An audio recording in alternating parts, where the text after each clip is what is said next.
Okay, and now with you, Professor Silvia. She will introduce herself.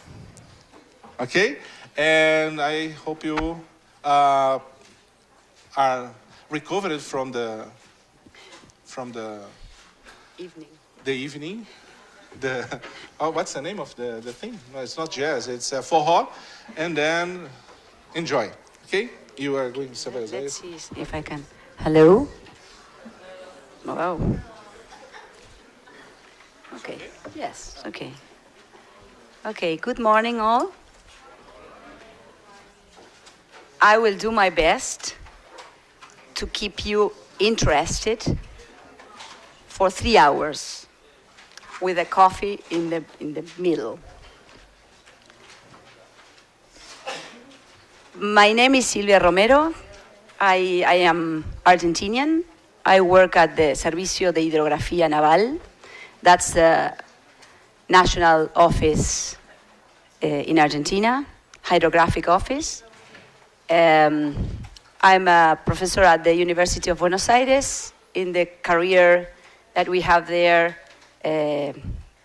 we have students for graduate in oceanography, physical oceanography. Here in Brazil, you have, for us, many oceanographers because you are of all disciplines. In Argentina, a biologist dedicated to the sea would be a marine biologist, not an oceanographer. For us, an oceanographer is a physical oceanographer. That's a quite different terms that we use. I would like you to stop me and raise your hands and make any questions if you are not understanding or if you want to say that there is something wrong. That's not any problem with that. I will try to cover many of the topics of physical oceanography that Mr. Alan Simcock talked about yesterday. I know many of you are oceanographers, so maybe you will have to revise some concepts. And many of you are from the social disciplines or politics, so I beg you to ask me anything that you are not understanding. Okay. Let's start. Okay, we're almost in the middle of the week. It's Thursday, only Thursday. So you have Friday and Saturday and the whole next week. I'm leaving today. So let's enjoy Thursday. Okay, what are we here for? In this case, well, you are all here to obviously learn and have relationships with other disciplines or people from other disciplines. So interdisciplinary research, I've heard a lot the last days, and governance. I'm not from the governance part or the political part. I'm trying to learn about that. So efficient governability, Dr. Jacobi told us about that, and Leandra also. An efficient governability cannot be achieved if we don't understand each other, if we don't understand the Earth system as a system itself. So,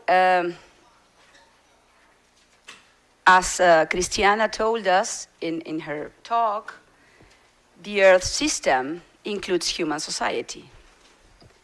I'm in the part of the physical component of this system. Okay, I have here, thank you. I have opened one, thank you. So, most of the material that I have to show you belongs to Alberto Piola, who was going to come here, and I'm occupying his place. So if there is anything that is wrong, just call him. Okay. This list,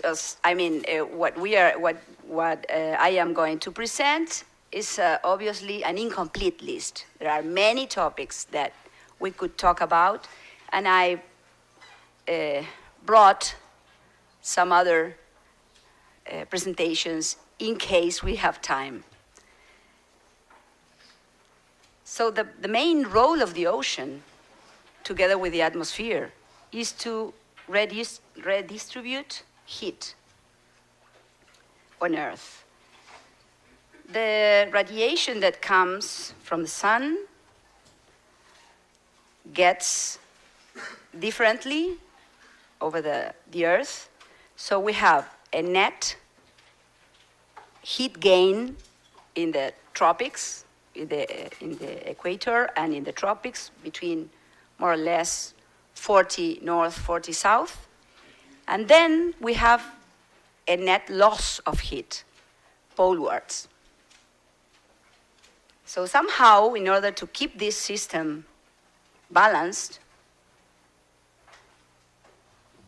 and here we have, okay, I didn't say, but it's obvious, no? The northern hemisphere is on your left, and the southern hemisphere is on your right. So the lower panel is showing heat gain and loss and losses, and also meridional heat fluxes. These meridional heat fluxes, meridional for those who are not used to the term, it's in the north-south direction. And zonal, we say, when we are speaking about east-west or west-east direction. So meridional or poleward fluxes, heat fluxes, mean that all the excess of heat that is reaching the Earth is going through the atmosphere and through the ocean polewards. This is kind of the same graph, but here, Fasulo and Trenberth, you have all the references, the list of references to, and the papers too, to have them if you want. These authors divided the total in the ocean and the atmosphere, meridional heat fluxes. So what we can see is that, okay, the ocean is quite less in amount, but it's both, they are both having a role in this function of transporting heat polewards. Water, not seawater, water, pure water, has an enormous capacity, yes. The previous slide. So you're saying that the role of ocean in heat distribution is low compared to the atmosphere. Yes. I forgot to say that this is a mean, yeah. The black one is the total, the global ocean, the Earth, and then it is divided in atmosphere and ocean. Positive to the North Pole, and negative, that's a convention, to the south. So then, when you see some other maps that I will show you, remember that positive is heat fluxes to the north and negative to the south. Okay, I was talking about the water's high heat capacity. As water has high heat capacity, there it comes the important role of bodies of water in terms of regulating climate. It's not the same if you live in the middle of a continent than if you live in an island. No? Why is that? Because water is surrounding the island, and it is water who regulates, controls this diurnal or seasonal amplitudes in terms of temperature, okay? This graph will show you, for those who want more mathematical explanations, you can go to the papers that are mentioned there. But just to make a point here, the red line is the annual solar eccentricity effect in radiance. What does this mean? Radiance comes the Earth's surface, and it has variability depending on the radiation that comes from the sun, short-wave radiation.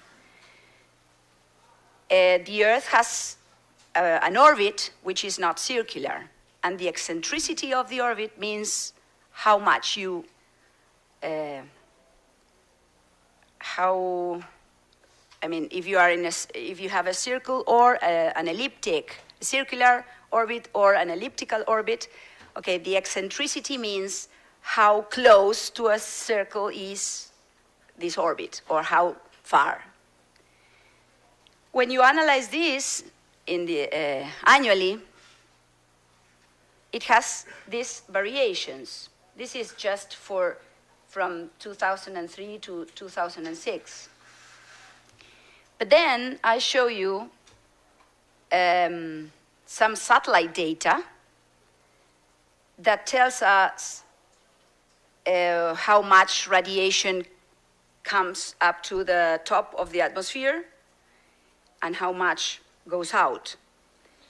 And it happens that it follows quite well what the radiance due to the eccentricity, the solar eccentricity does.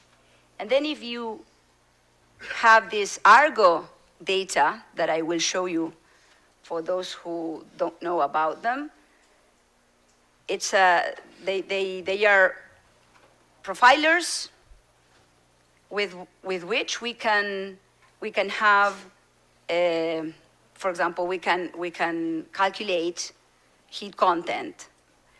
And so the black one is representing the heat content in the ocean, and they go fairly well. The march is almost the same. That means that these Argo floats are being useful, very useful for the oceanographic community and for climate change community and for the society, because they are from 2000, they are there sailing or drifting, better yet say, drifting with the currents up to 2,000 meters. They are, this is the,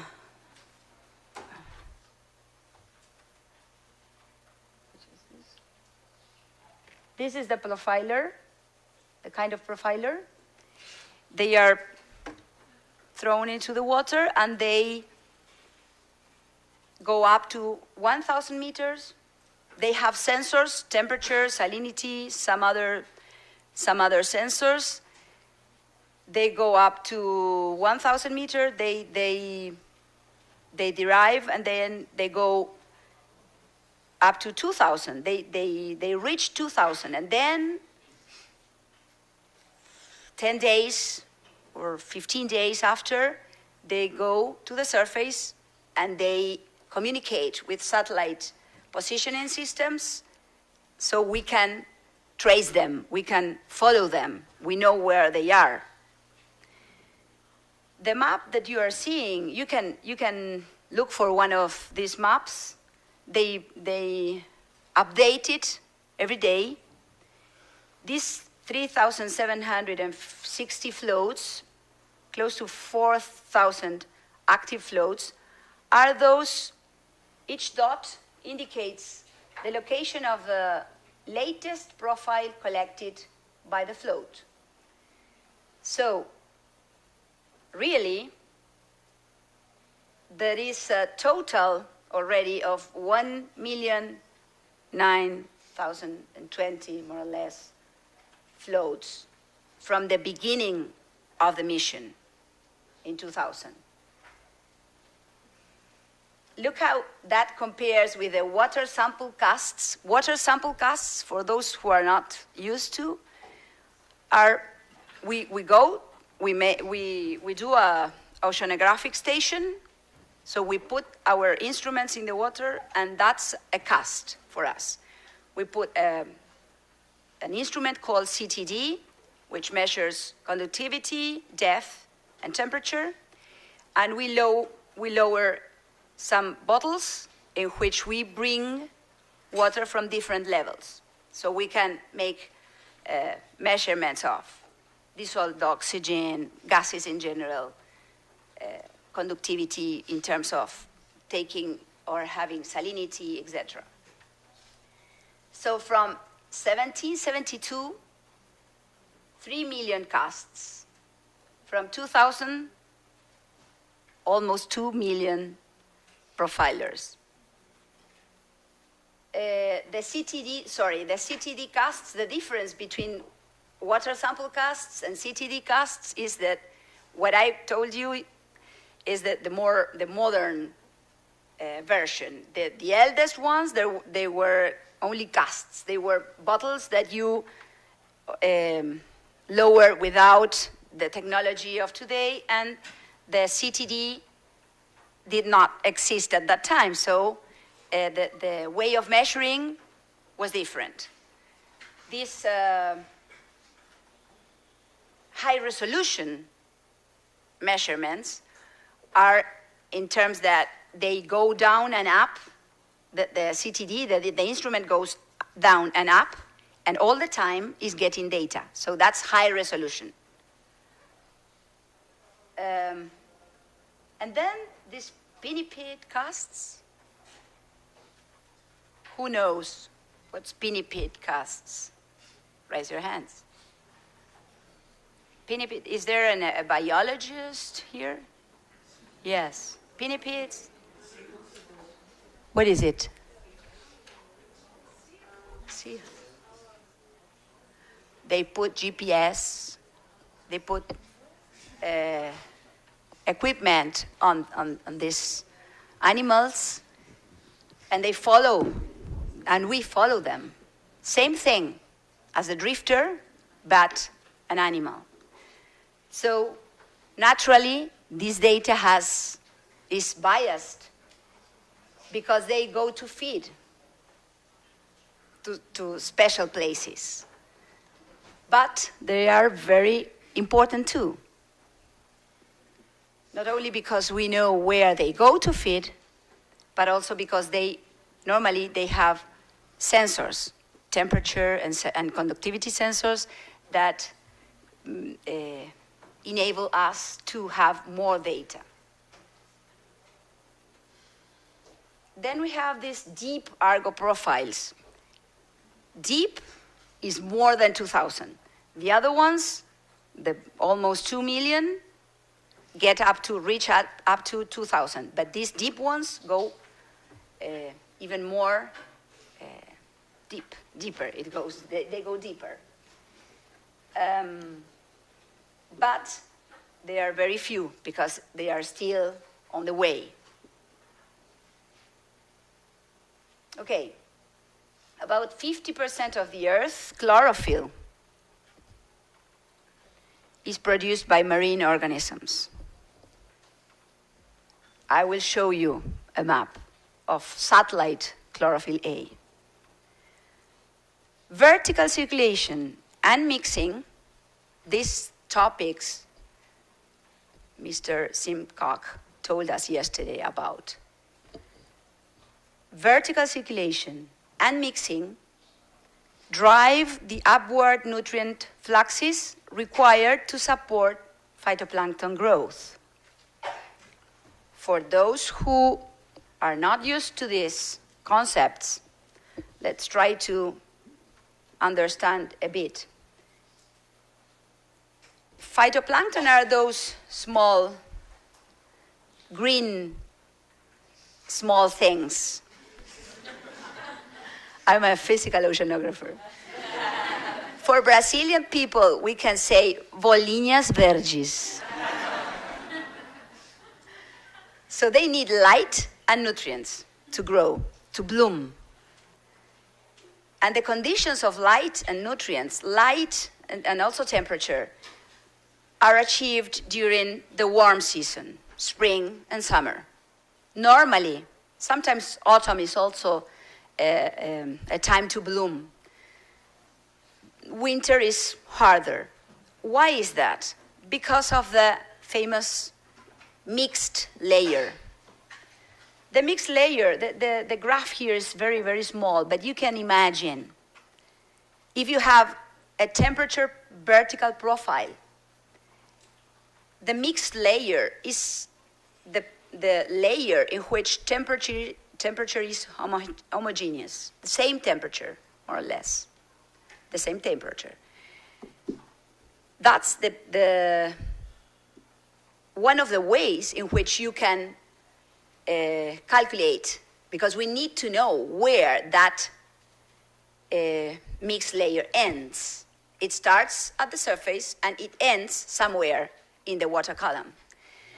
That place, that somewhere, is important.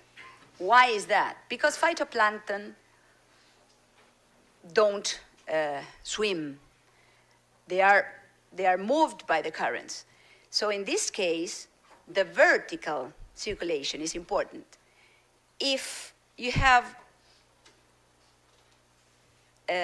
turbulent mixing, turbulent means that the wind is stressing the surface, and you have turbulent mixing, those little things will go far down, and they will be exposure to little light. Nutrients normally are more abundant far away from the surface, because at the surface they are consumed by these organisms. So there is this interplay between mixture, turbulence that they need to have in order to get those nutrients from below, but not being so far from light in order to do photosynthesis. This is an example. We, physical oceanographers, many times have to estimate, to calculate this, the depth of the mixed layer. And there are many ways of doing it. But sometimes, many times, you cannot find an homogeneous layer. So there are many different criteria to find that place. Normally, phytoplankton is close to the surface, but very normally too, it is down there near the thermocline or the pycnocline, which is a place near this, the end of this mixed layer.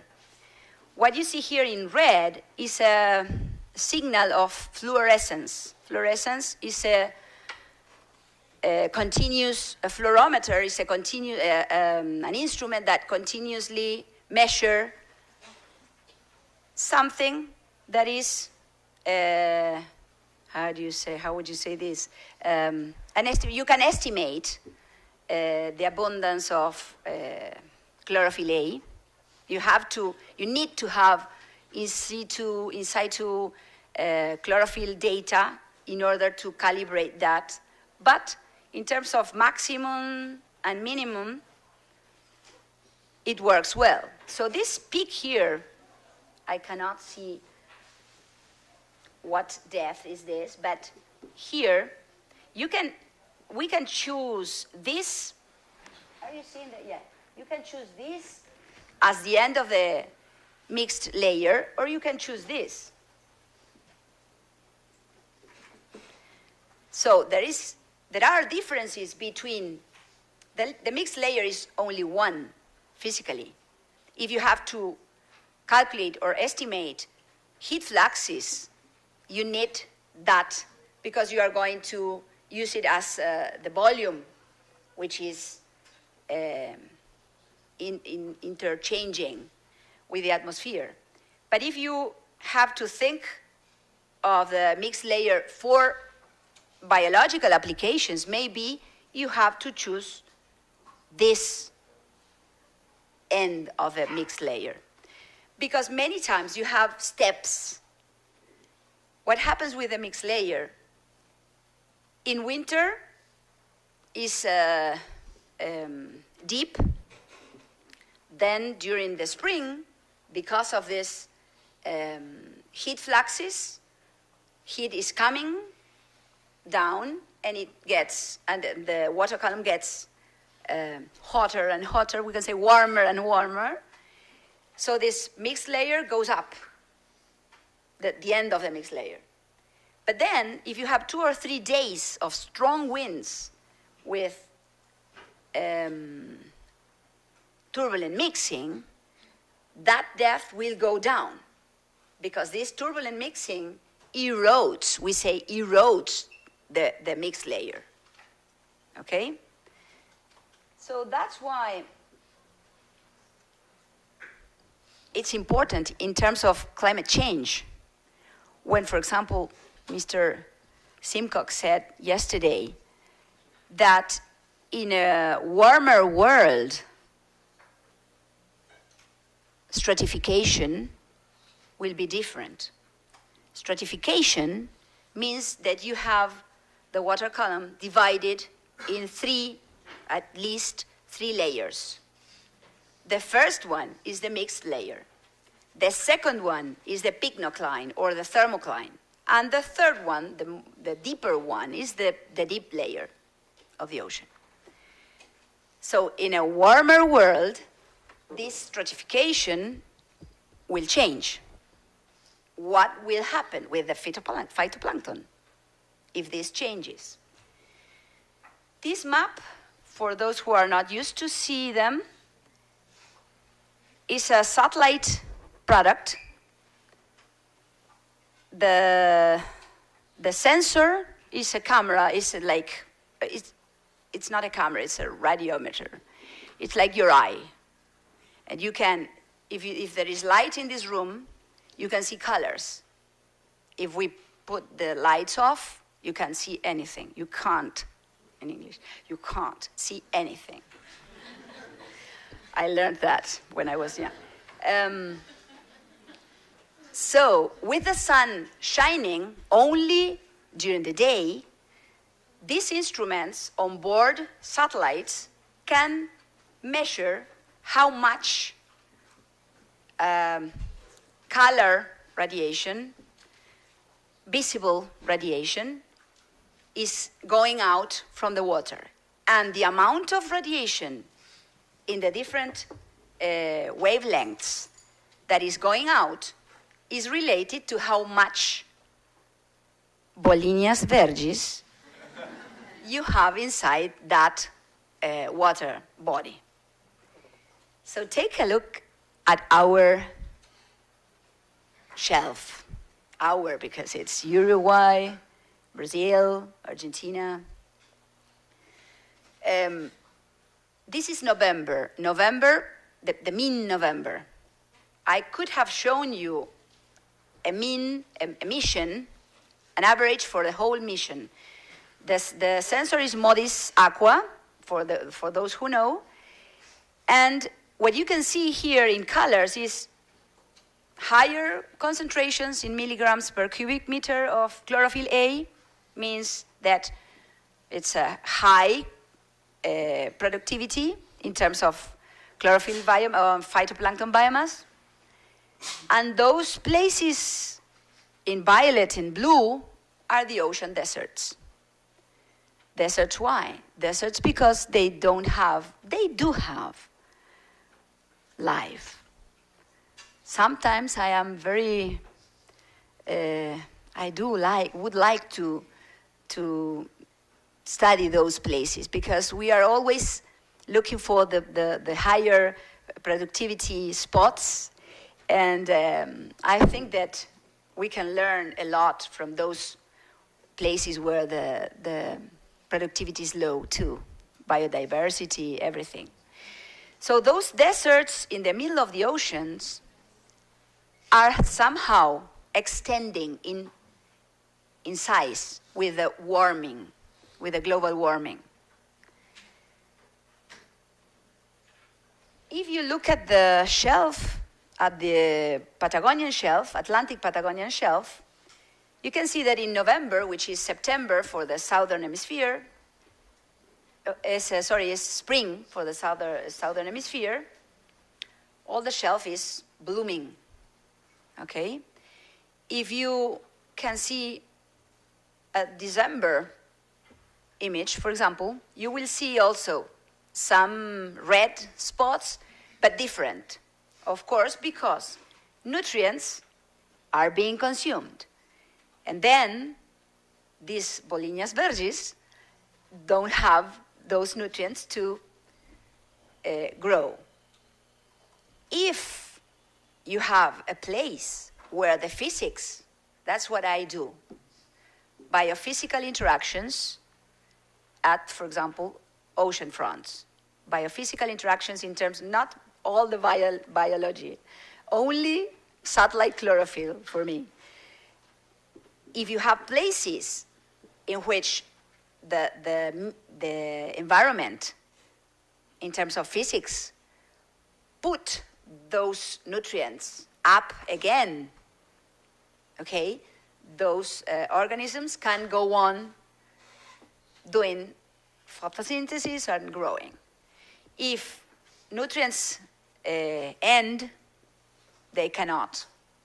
Normally, there is a succession of different species, and there are ones, diatoms, for example, are the ones who colonize is okay? Colonize first, and then dinoflagellates, and please, biologists, tell me if I am wrong, and then these beautiful little things called coccolithoforms, who create carbonate shells.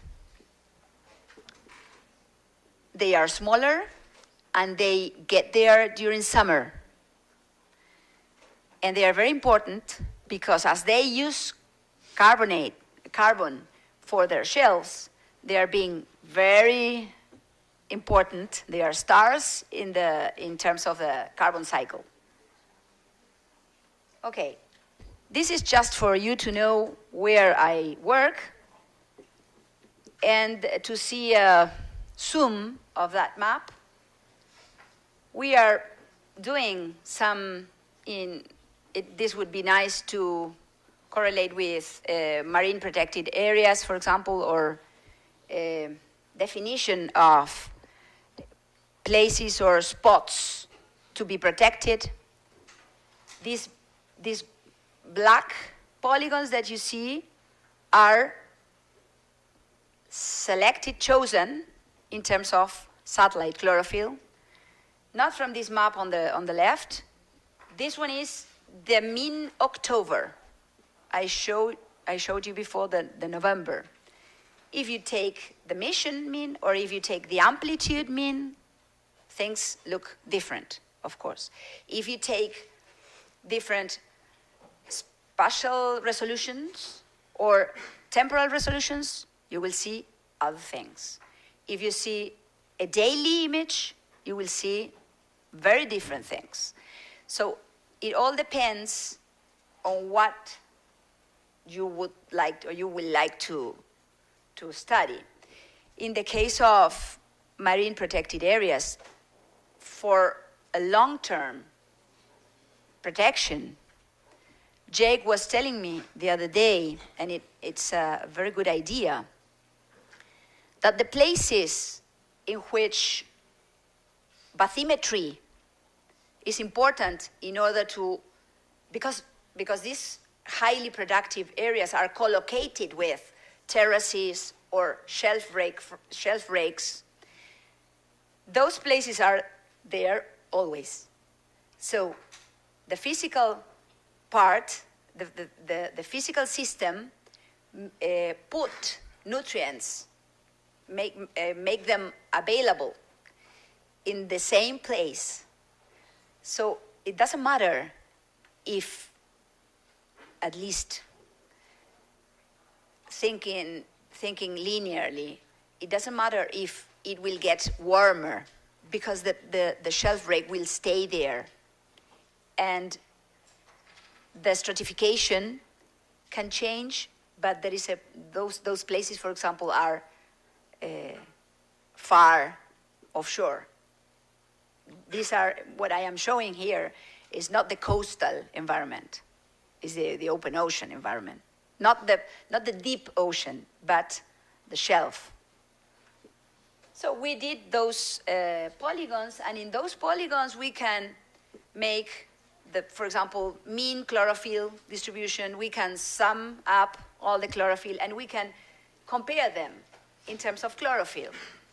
Which one is more productive in terms of chlorophyll, for example? Or which are, of course, you can take into account the size, because, for example, our shelf break is 1,500 kilometers long. It's not the same as having this, for example, this big one here, which is the shelf break front, or to have this little front here, a tidal front near the coast, because that is a small place. But then you can compare it with a field. You can be the owner of a very big field, which is not so much efficient, but you have hectares, what do you say? Lots of kilometers to grow things, or you have with low efficiency, or you have a very little place, but very efficient, and then you can produce the same thing. No? That's important too. Same thing. Here, to show you quickly, we found that, okay, at the shelf break, these conditions of upwelling, nutrient availability at the surface because of vertical circulation, those places are also how do you say?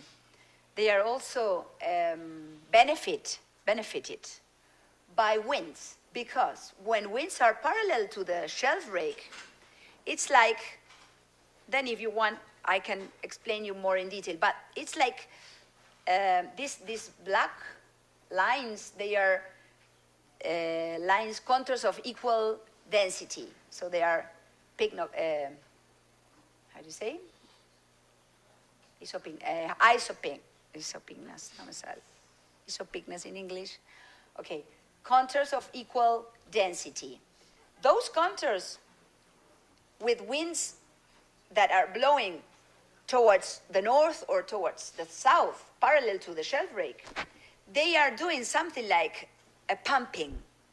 Those surfaces are moving, and in that movement, it's like they are pumping nutrients to the surface, okay? So it's a mechanism to help the normal upwelling of nutrients that can be found in a place like this. Okay. Any questions? Any questions? Okay. The ocean can store constituents such as greenhouse gases during long periods of time. And that's the last thing that I have mentioned for this incomplete list. Now we are going really to start with a explanation of some of the things that I have already introduced, like some basic properties of seawater, like heat capacity, pressure, temperature, salinity, density. Drivers of ocean circulation, we will see here that winds are the drivers of the surface circulation in the ocean, and the density field is the driver of the deep circulation in the ocean. We are on a rotating system, so that's why everything changes, because the Earth is rotating. So we will see what is important in terms of that. Ekman, how many of you, raise your hands, know about Ekman layer and Ekman circulation? Okay. And then upwelling, coastal equatorial upwelling, I have already, upwelling is the term for those who don't know, that we use to refer to this vertical circulation in which nutrients can be put at the surface or somewhere in the mixed layer, somewhere, because they can be entrained from down the base of the mixed layer into the mixed layer, can be entrained. If the base of the mixed layer is eroded, as I was telling you before, that erosion of the stratification would let some of the nutrients get in. That's why that subsurface maximum is there. That's one of the reasons that the peak in the red line that I showed you in the fluorescence signal has a peak, a maximum there. Okay, then, see, yes. Is upwelling similar to convection? Or? Okay, we speak about the same as in geology and the atmosphere. There are cells of convection, and sometimes you have divergences and convergences. So when you have, in the sea, when you have convergence at the surface, you will have downwelling. Thanks for the question. And when you have divergence at the surface, you will have upwelling, because somehow there must be a continuity, and then this water from below goes to cover the deficit that the other one made. Okay? It's okay? Okay, thermal line alterations, heat and mass balance, and overturning circulation. This is what we are going to see. Okay, salinity. Salinity, the oceanographers used to measure salinity before measuring in terms of conductivity. They were used to measure, they evaporate all the water and they get the solids, and they pesar, how do you say, please? Okay, grams of salts per volume of water, okay? So mass dissolved salts over mass of seawater, total mass of seawater, of that sample that you are measuring. Salinity changes the ocean density. We are going to see, for those who don't know, that the most important thing that we have to know about is density. But we measure salinity and temperature because, and pressure, because those variables are the ones we use to calculate density in the sea. Okay, the most important thing that you should know, the ones who already know, they are revising it, that seawater has a quantity of salts, different salts, and they, in a long time, and in great volumes of water, the proportion of these different salts keeps the same, constant. That's why, at the beginning, chlorinity was measured, and from that chlorinity, I don't know where it is here. From that chlorinity, you can derive how much from the others contributions, salts you had, because that proportion keeps the same. If you have the salinity, for example, this is a mean salinity for the ocean, 35 grams per thousand grams per kilogram. So, for example, in 35 grams per kilogram, you will have the most abundant will be chloruro de sodio. I don't know how to say it. Sodium and chlorine. Okay, then you will have the second one, the third one, the fourth, and in that order. The amount of salts that you have will be different if you have a total different salinity. Instead of 35, you have 33, you will have different amounts of salts. But the proportion among them will be the same, almost the same.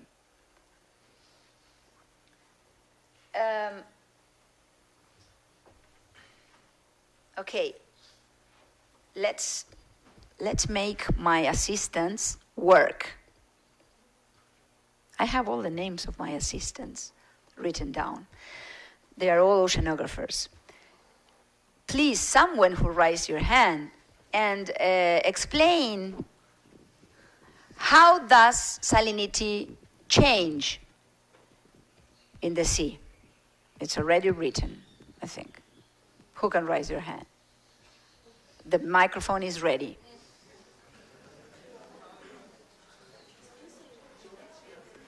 At the surface, for example. Come on. Very good. Well, I think the most important driving factors for salinity in the ocean are evaporation, precipitation, and freshwater runoff. Perfect. And sometimes you can say glacial melting as well, and glaciation. So, I think. What happens near Greenland? What is happening near Greenland now that is melting? Okay, yeah. So what is happening with the ice is that ice does not like to crystallize when there is salt inside. So what it does is it expels salt. Salt will be expelled from water when it comes to crystallization. So when we have a melting event, I'll first go with freezing event. So when we have a freezing event, the salinity of the ocean increases because the salt will be expelled. So the vice versa happens when there is a melting event. So I think that is what happens in the poles. Perfect.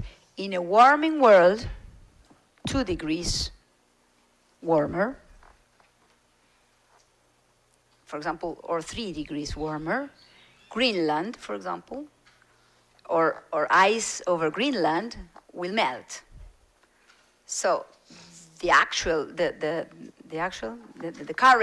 current situation in which dense water, because if salt is getting higher and higher, more saltier the water is, more denser the water will be. The more salty, the more denser. So the more denser is, the more denser. So when it is dense, it will downwelling. It will sink. And it will start convection there. The opposite of the process in which we could put a heater here and start heating the air, and then the air will get lighter and it will go up. So that in that way, convection in this room will start. For the ocean, it's just the opposite. For deep circulation, too deep circulation start somewhere, the water at the surface should get denser in that way, for example. It gets cold, it gets denser. It gets saltier, it gets denser. That's why it is so important, that place in the North Atlantic, because it's the beginning of the conveyor belt of deep circulation. Okay, very good. Thank you. Your name was? Amavi. Amavi. Thank you very much. Obviously, there's the mention of the water cycle in terms of a warmer world, climate change. What is happening is that, what we are seeing is that the places, the saltier places in the sea are getting saltier more. And the ones which have less salt are getting more, less, more or less, no, menos, less. So in fact, what is happening is that the cycle is being intensified in the same way. It's a feedback, yes. Actually, I have a question on this meridional circulation, overturning. We go on. No, actually. Okay. Well, Because we have a lot of that. yeah, well, this is something else. Okay. Yes, please. In your presentation, Yes. maybe not. So now, with the global warming, the melting takes. With the global warming, the melting takes place, and the overturning weakens. And we know the Gulf current is which brings heat, the most of the heat, towards the poles. And when the overturning weakens, the Gulf current, the Gulf stream weakens as well. Which means, I believe that it acts as a negative feedback for this whole melting down, because if the heat drops down, I mean, if the heat is not properly transported towards the poles, again, it leads to freezing. It leads to, it leads to glaciation. So it's a negative feedback, I believe. So I just don't understand this contradictory phenomena and how they link together in ocean warming.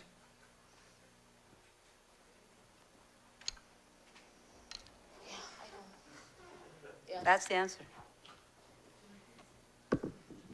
That's the answer. There are a few slides, but I was letting that for the final part, you know. Thanks for your question. We are going to that place. We are going. Okay. Okay? Yeah, let me add something. Well, yeah, I do understand that is how you say that global warming leads to an ice age. I do understand that. But my question is, okay, now, when the glaciation happens again, the overturning will again strengthen, no? Okay, it would be a positive feedback. Yeah. Yeah, So- but first we should get to the freezing time, to the glacier time. Before that, Okay. we can answer that with models. I think not me, because I'm not a modelist, but yes, of course, you're right. Okay, where were we here?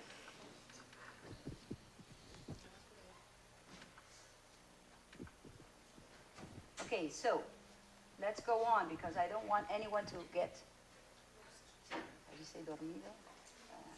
Slept.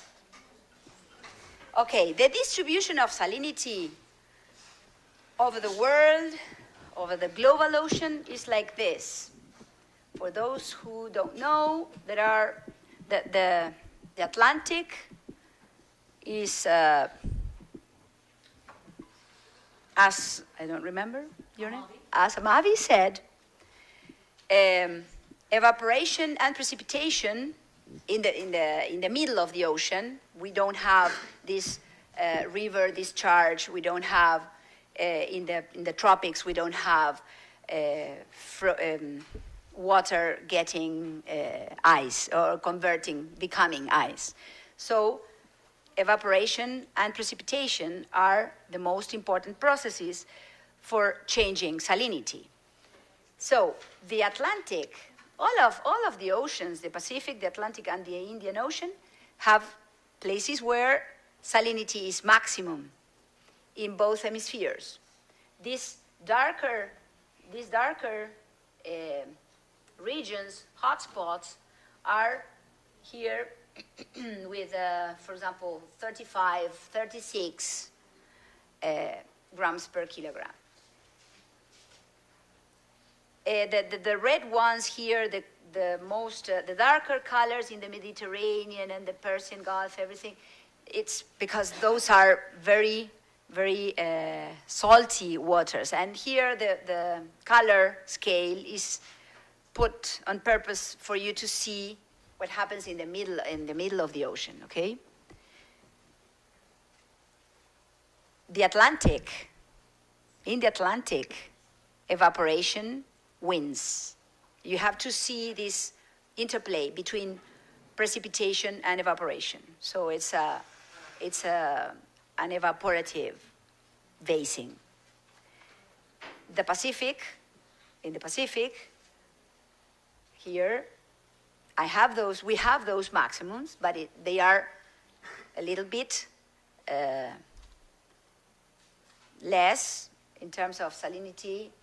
You see, this is the line of 35, and the 35 line here, this is, I think, 36 and 37, if it goes one by one. The range in which salinity changes in the ocean is not much. It's not big. It goes from 35 is the mean value, and then you can have 33 to 36, 37. Then you will have more than that, 38, 39 you could have in these very salty places like the Mediterranean or the Black Sea that I think he was talking about yesterday. Well, here there is a map for the Mediterranean salty distribution at the surface, and different data sets in which you can see the same thing.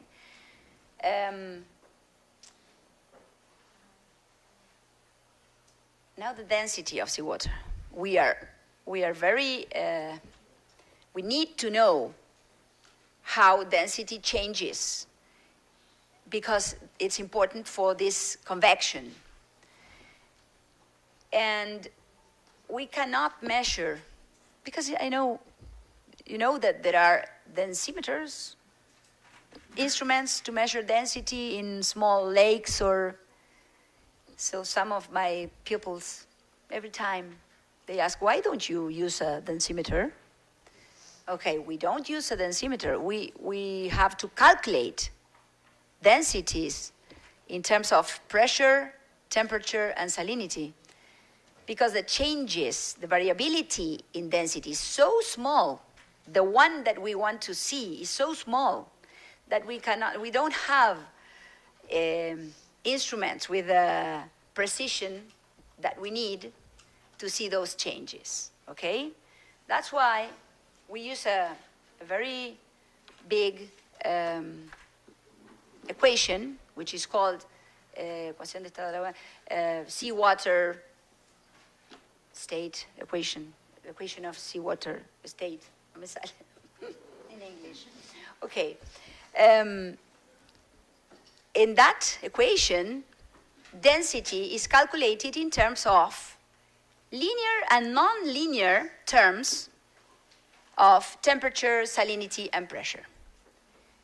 Here, it is very simplified in this way as a function of pressure, temperature, and salinity.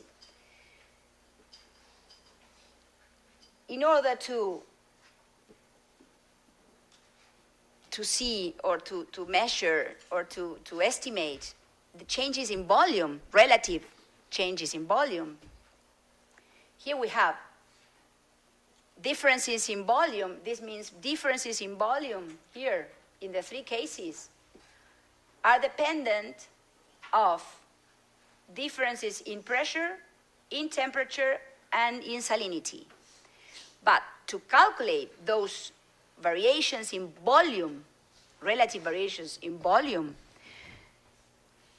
we need to use these coefficients, which are named as K, kappa, alpha, and beta. Compressibility, thermal expansion, he talked yesterday about thermal expansion, and haline or haline contraction. It turns out that these coefficients are also dependent of temperature, salinity, and pressure. They are not constant. So, okay, they are related to changes in pressure, temperature, and salinity through these coefficients. Okay, here we have, for example, on the left you have all of the graphs. We call them TS because we have in the y axis, thank you, temperature, and in the other one, in the x axis, we have salinities. So temperature grows, gets bigger, down, and salinities get bigger to the right. The lines inside this field of temperature salinity are one dashed and one complete. The black one is at the surface, and the dashed one is at 4,000 meters. It means that it changes pressure, because at 4,000 meters you have a pressure of almost similar to 4,000 decibars. So it doesn't work the same because pressure is also changing. What I want to show you here is that this kappa, this compressibility coefficient changes, all of them change in terms of temperature, salinity, and pressure. For example, compressibility and the haline contraction coefficient, they grow with decreasing temperature and decreasing salinity. Both do the same. And alpha, the thermal expansion coefficient, it decreases with increasing temperature. Why I'm showing you this, which is so boring? Because this will give you the idea that these changes in the sea are non-linear. So, if you think of, I have a volume of water, and I heat it, and it gets warmer. What happens with the volume? Raise your hands. Yes, it expands. I heat it, and it expands. Okay. If it expands, then that water will be lighter, and it go up in the water column. What happens if you if you get heat from that volume? It will get colder, the volume will shrink, and it will get denser. Okay? That's linear for us. Now salinity. You put more salt in your water, it will get denser. You take out, or you put pure water, and you will make the mixture lighter.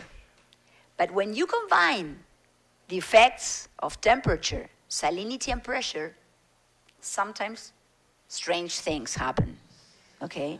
We are going to see what things are those. Oh. At low temperature, the effect of salinity changes over density, always over density, is relatively more important than the temperature changes. So you will have places where small changes in salinity will have more effectiveness in terms of changing the density.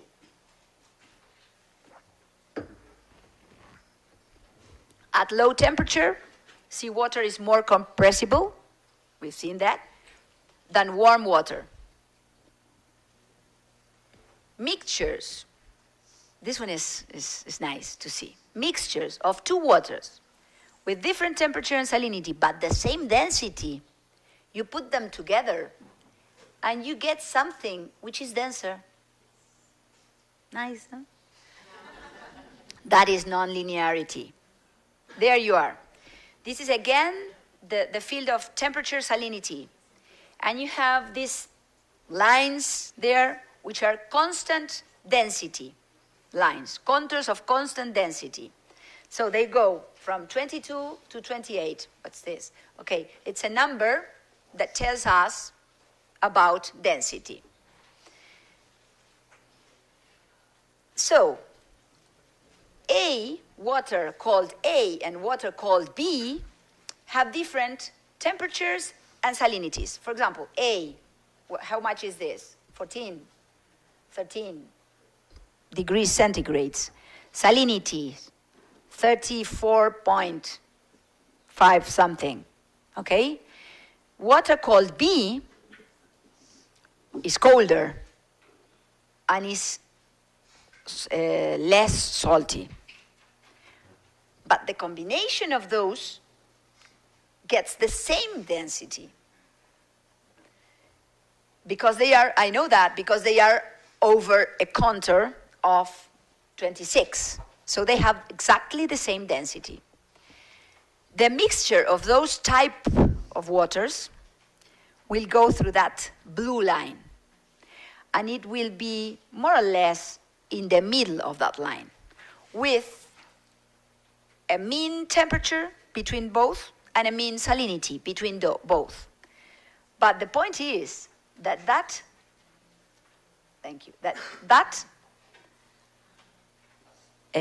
type of water will be denser than the original ones, okay? I have to go on quickly. Okay. This is an example, a nice example of the effects of nonlinearity. We are going to compare the Mediterranean waters with the North Atlantic waters. Yes, this for you who know the Talley 2011, Talley, the book of Lynn Talley, maybe you know this case. So, inside the Mediterranean, you have very salty waters. And those waters go through the seal and that seal and enter the Atlantic. Obviously, they have a certain density, and they look for their perfect place, the depth in which the water that it has over it is lighter, and the water that it has below it is denser, okay? Because it gets at the place where gravity, because of the energy that if it is denser, it will go far away, down. And if it is lighter, it will go up, okay? It will try to find a place. But the point is that here, there is another type of water, or water mass, we call it, that has some certain temperature and salinity distributions, which are almost the same, are different, but with the same density as the Mediterranean waters. So what we can see here is a graph, it's how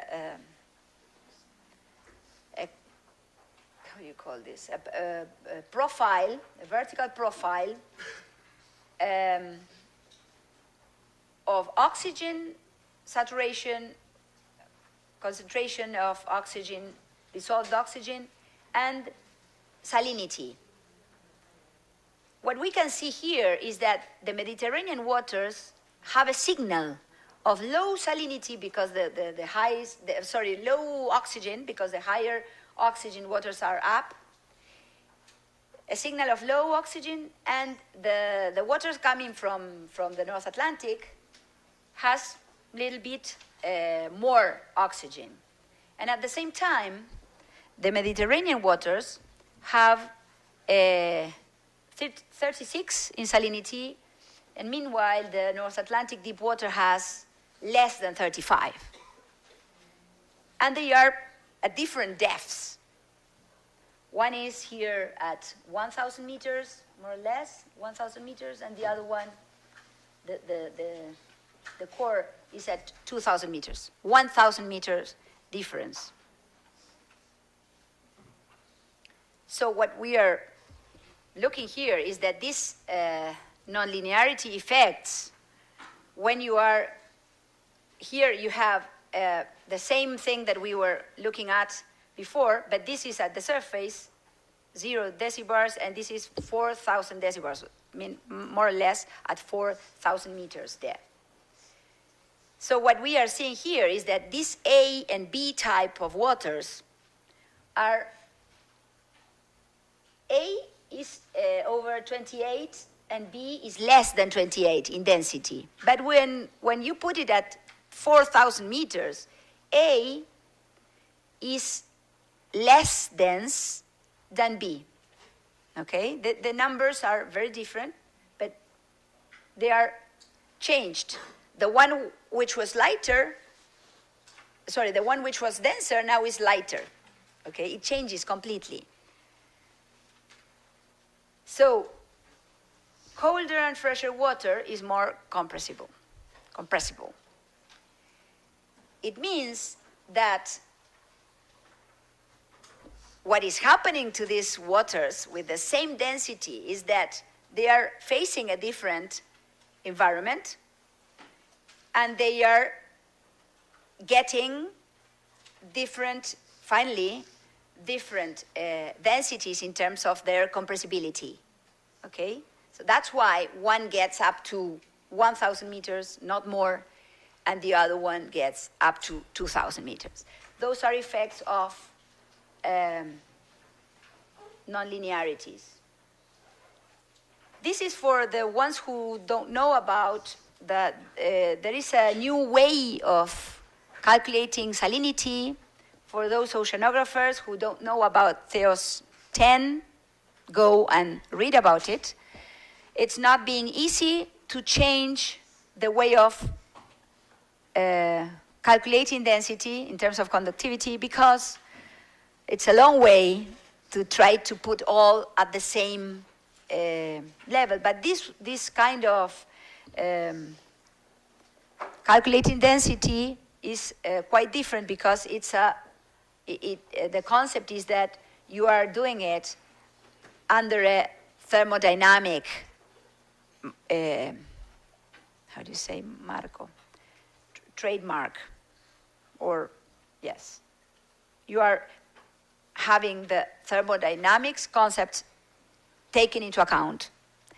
And in the other case, we measure conductivity, because conductivity, when salinity increases, the conductivity, the electrical conductivity of that water mass changes. It goes up. If it is saltier, it will conduce electricity more efficiently. Okay? That's how we measure it now. But this way of measuring is trying to be done, and it's not quite well getting in the community, still getting in the oceanographic community. Okay, effects of rotation.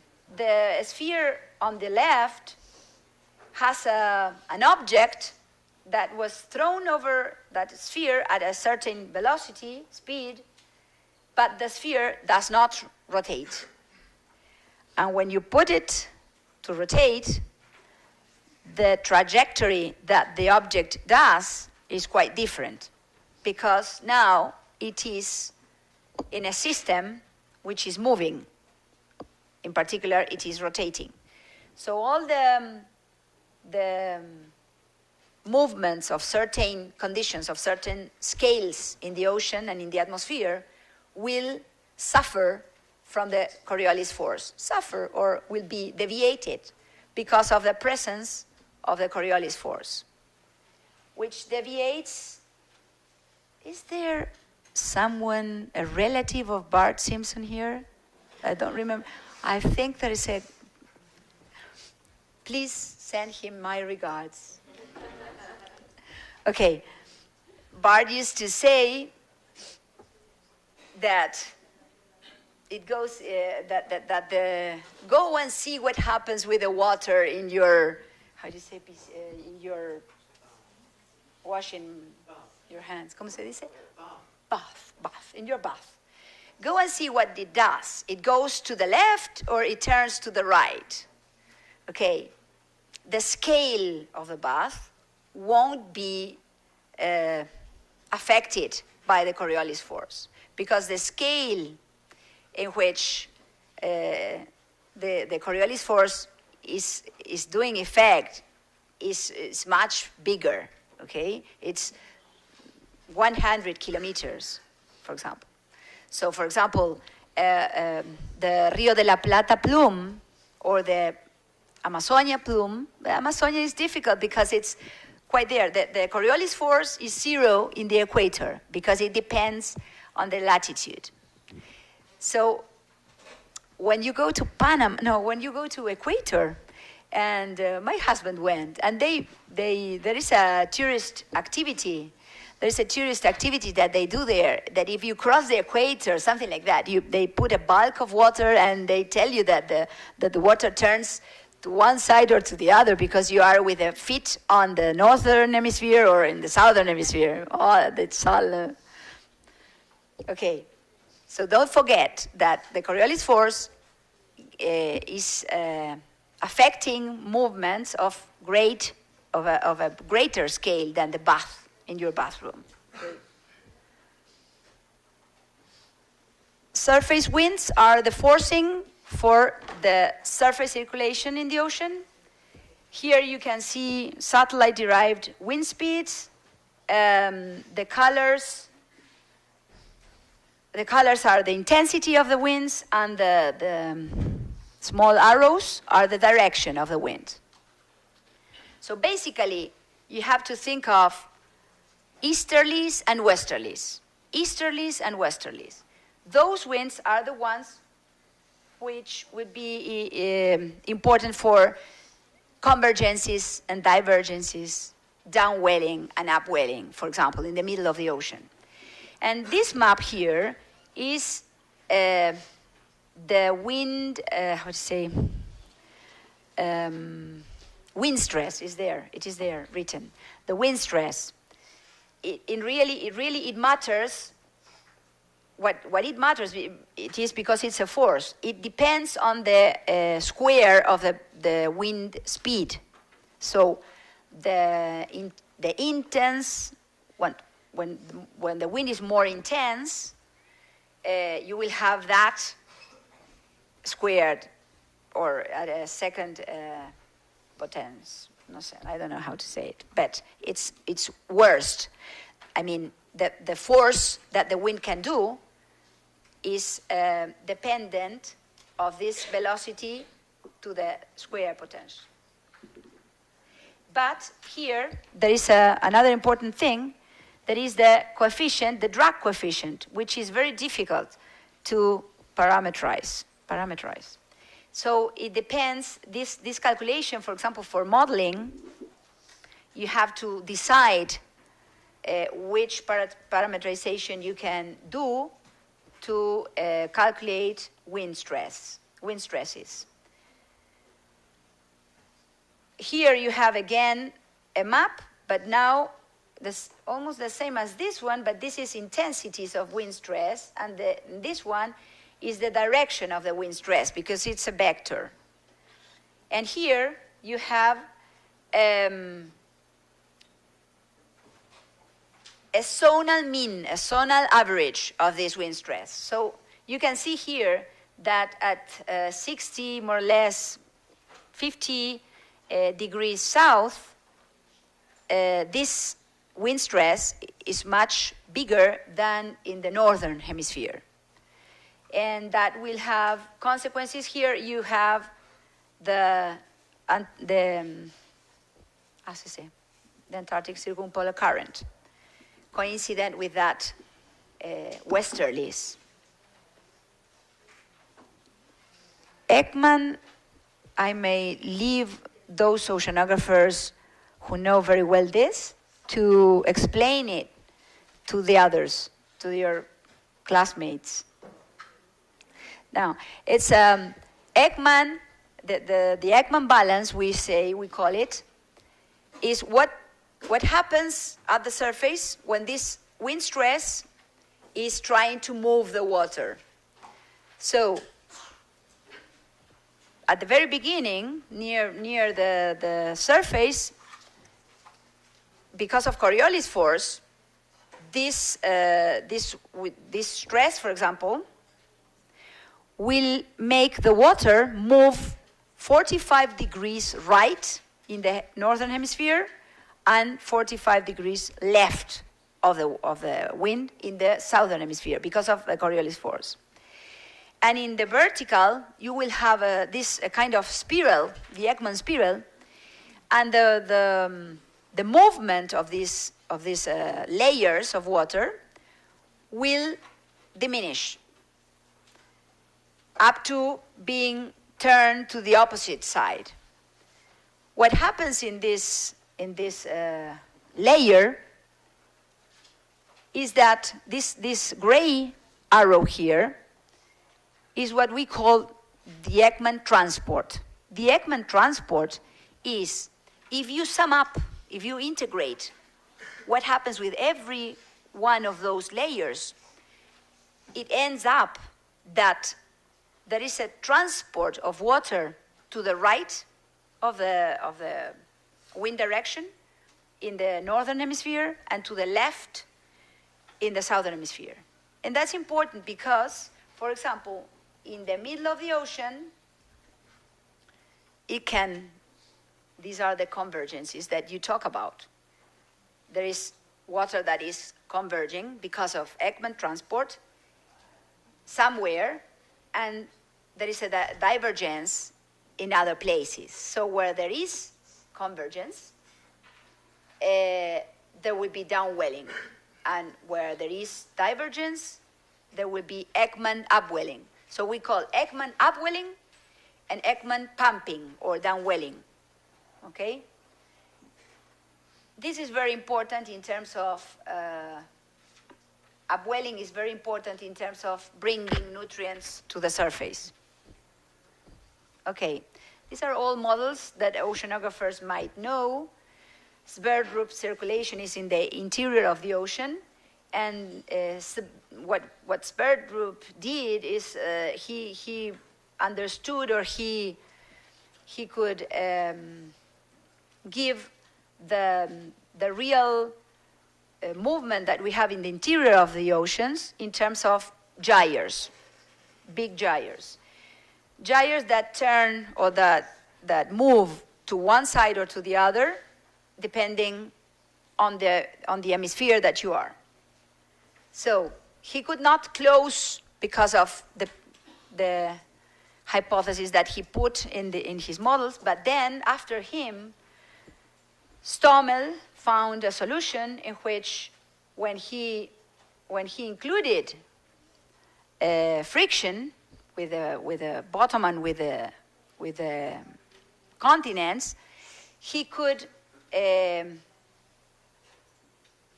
see that on the western boundaries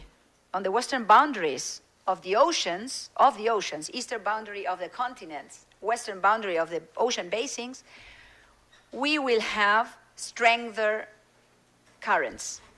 Tell me, and we go to the coffee, tell me names, oceanographers' assistants, tell me names of western boundary currents, strong western boundary currents.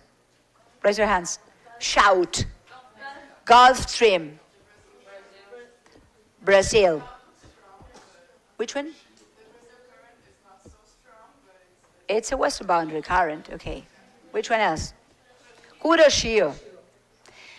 Now, their neighbors means their eastern boundary currents. What is the characteristic that they have? Are they strong as their neighbors from the west?